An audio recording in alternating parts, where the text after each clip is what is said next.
goods. Gosh, the CD's hanging out pretty hard for something that came out like 40 years ago. This idiot was used for everything from data, video, whatever. But as a music format, I think it's just so good. I mean, it's got better music quality than traditional music streaming, and it totes that line of being completely digital, right? You copy the ones and zeros, you get the same quality back, and being a dingus that spins. That's so good! But CDs are kind of going through something at the moment. And so I described, mate, I have to draw you a diagram. Here you got the value of something, and here's the time, right? How much time?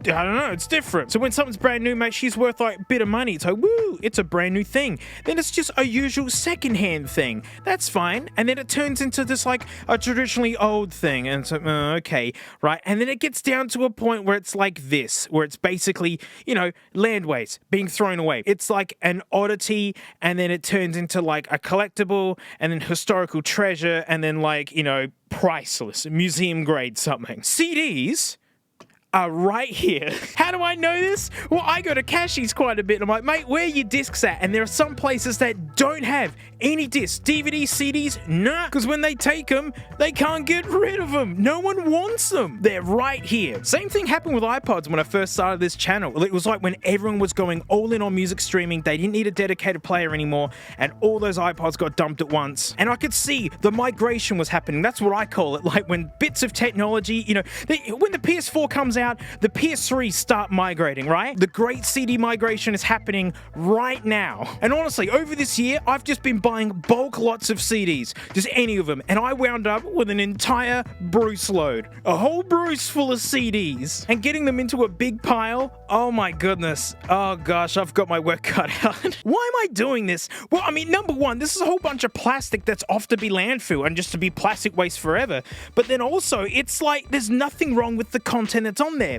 You know, everything's getting more expensive. Like streaming services are just cranking it up, like the costs, while bragging about profits. It's unbelievable. And basically, I'm looking at an opportunity because some of these discs are as low as like 50 cents. I think this one was like 10 cents. Party Pack Disc 7, Bat Out of Hell, Meatloaf, Party Pack, actual. And well, this was 2003. It was different days back then. I have 3 music degrees. Music means a lot to me. I've done every gig under the sun you can imagine, from hardcore metal gigs to being in an orchestra pit. I'm honestly up for anything. And seeing this opportunity to basically make my own, like, Spotify. I do have a big stinky stash of, like, music that I've collected over the years, but so many of them are just dodgy MP3 rips, and just, you know, ripping music back then, those converters were terrible. But I actually want to, like, extract the music out of these and, you know, do it really nice so I can listen to Pamphlet Memories. At first glance, I thought it said Painful Memories, and I got really, really excited. So I have this tyrannical stash of plastic waste sitting in my house,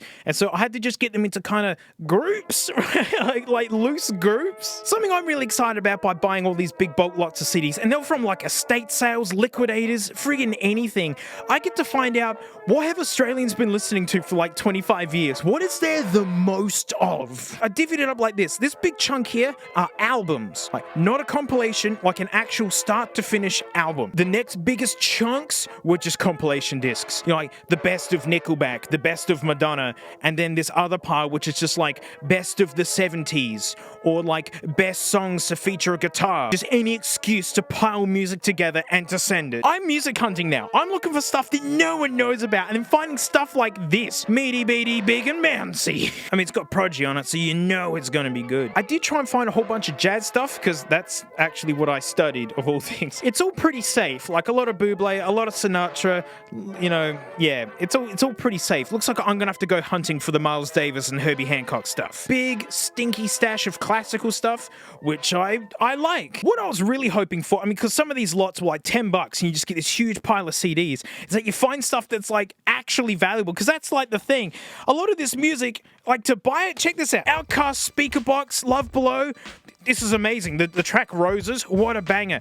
And that's what I remember, $35. Back then, $35. That's what it cost to get an album at school. I remember someone would come to school with like a new album. We'd be like, what? We'd all like team up and try and listen to it. 2003, I was in middle school, mate. Rage Against the Machine. Look at that, $30 still sitting on there. God, that's a good one. This is what I'm looking for. Weird compilation stuff that I have no idea what it is. It's called Drive-Thru Booty. Oh, it's a twin disc. I know you can do reaction stuff on YouTube. It depends how you do it and whatnot, but oh my gosh, you know, it's really hard to deal with. For my beloved floaties, we are going to have a cut of like, we're going to listen to it. So, you know, thanks for supporting me on Float Blame. Techno Container, Hardstyle Volume 1 from where? When? 2003 Hardstyle. Freaking Muse. Well, you gotta beach the road. You know, Eminem Show, Killer. Look at that. A lot of these discs too. I mean, this one's been misprinted, which is killer. It's not a bootleg. But a lot of these are in perfect condition. Punk Flood the Book. You know, like, they're mint. Absolutely mint. So many of these are from the iPod age where people would buy the disc, scan it in the computer, then stick it on the shelf. So they're perfect. You don't care about anything good that I've found. You like, what manky stuff have I found? And I found some. What I found first off is all these signed discs that clearly Russell gave up on this. Like, Megan, you gave up on this. Why? Like, you know, it's sad seeing all these signed discs and someone just being like, you know, sorry, Amber, Len said no. Len said no to Oblies? I don't know. This one's interesting because it's like for a kid, you know. So it's there. To Sienna, happy first birthday. So, that's fingerprinty. Yeah, kids. Depending what year this was made, does it say 07? Well, there you go. So Sienna is 18 years old. Oh gosh, I'm getting old. I love this party girl one because look, she's gone in with the pen and like just scribbled all over anything. Is there any like boys stink notes in here or something? Nah, I think she only attacked the front cover. WWF. That's how old this is. Look at Dwayne Johnson. That's when it was just The Rock. It's like, who's Dwayne Johnson? He was like the biggest star in the world. Time to play the game. Just in time for spooky season. The sounds of Halloween night. Oh, yeah, a lot of the cases have disintegrated, but then the CDs, all right, that's not good either, but maybe the spookiness survived. Thanks for supporting me, floaties. Sorry, YouTube's just not really cool with this, you know. Look at this ancient Cashies, like, sticker there. Isn't that nice? Doesn't that make you smile? Hey, this thing's done the rounds multiple times, poor thing. Check this out. The Great Irish Pub Songs. And mate, that's exactly the dude you want selling your pub songs. My favorite bit is, all I got was disc 2 and 3, because very clearly, disc 1 is still in use somewhere. Like, someone did not give that up. What do we got? Harrigan, I'll Take You Home Again. Wait, The Wild Colonial Boy. That looks like a scorcher there. Tura, what? Tura, Lura, Lural. Imagine Postman Pat's party. Gosh, it'd go off. Hey, don't let him drive. Don't let him drive afterwards. Unofficial national anthems. K-San, Eagle Rock, Boys Light Up. They're all, say it's Great Southern Land, Run to Paradise, Working Class. They're all here. They're all there. Bootleg Under the Sea. Vocal tribute to the music from The Little Mermaid. Vocal salutes to all of these. What? Oh, wow. Right, it's, finding stuff like this. Unauthorized. Openly stealing from the guy. It may not be the same quality. So, you know, actually, let's get rid of that one. But my favorite, I can't wait to hear it.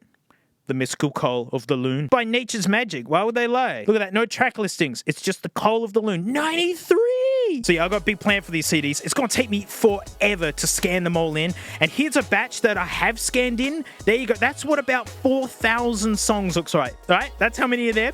Then I kind of zoom out and get a scope on just how many left I've got to do.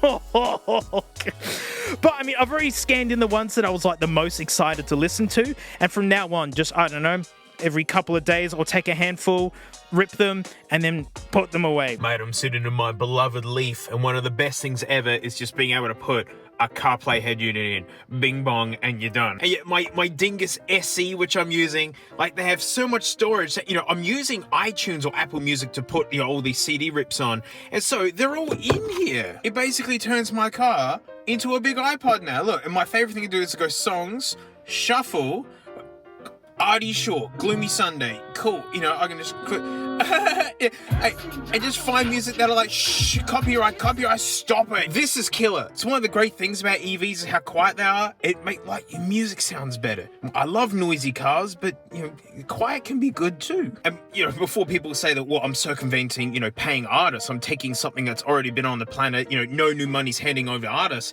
Well, all my most favorite albums of all time, like System of a Down and Muse and that sort of stuff, I've tracked down in like high quality lossless FLACs and bought them. And my goal is to actually find more music that I like this way and buy more FLACs after the point. So it saves the CDs from landfill and you're still gonna chuck in and support your musos, mate. And best thing about this head unit, gosh, I got this special.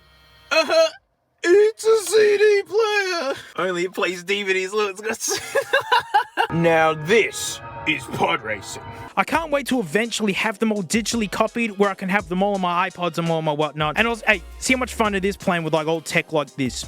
And that's it. Thanks so much for watching. Shoot, thanks my floaties. Hey, you know, thanks for jumping in. Least I could do is play those like silly recordings for you. It's because, yeah, YouTube's not very cool with that. And it's one of the reasons I love Float Plane is that, you know, we can do some stuff that we normally wouldn't do. And there's other stuff there, mate. You know, I open Kinder Eggs. I've got like car review videos that I like to watch. And there's a bit of Frank, more Frank on the way. And you know what, mate, I'll see you all next time.